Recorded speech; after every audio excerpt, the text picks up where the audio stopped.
Pagka-graduate ko nung senior high, nagtrabaho kaagad ako.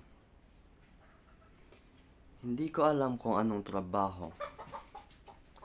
Basta nag-apply ako kung saan nag-hire. Kasi naisip kong kung magka-college lang naman ako at mababaon ako sa utang, mas mabuting magtrabaho na lang ako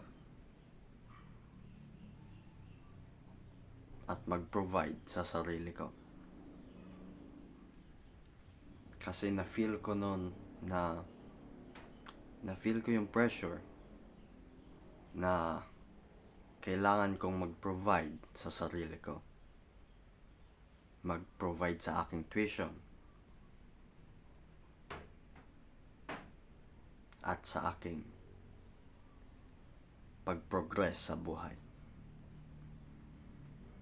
Later did I realize na kailangan ko lang palang magtiwala sa effort ng mama ko at ako. Kasi na-realize kong ang hirap ng mga trabaho pag hindi ka college graduate. Kaya kung feel mo nawawala ka sa buhay, feel mong wala kang direction o purpose, first of all,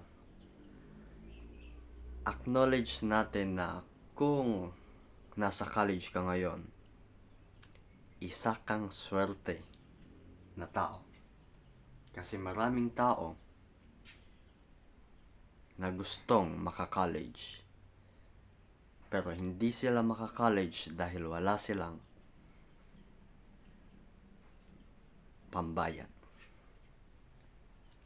Kaya acknowledge natin na napakaswerte mo kung nasa college ka. Back to the point. So, kung nafe-feel mong wala kang direction, tatlong habits, kung lalaki ka man, ito lang ang kailangan mo. Una, martial arts training. Martial arts training dahil darating ang panahon at darating ang point sa buhay mo na mapapalaban ka. Hopefully hindi mangyari yon, pero darating talaga. Kaya mas mabuti nang prepared ka kaysa naman hindi. Martial arts training. Pangalawa, working out. Alam naman natin na importante ang fitness. Importante ito kung gusto mong ma-attract ang opposite gender. Importante din ito para makagain ng respect. Kaya maraming benefits ang pagiging in shape. Pangatlo, social skills training. Social skills training dahil i-prepare ka nito sa buhay. Dito din nakatay ang pagiging happy at pagiging fulfilled mo. Kaya kung feel mong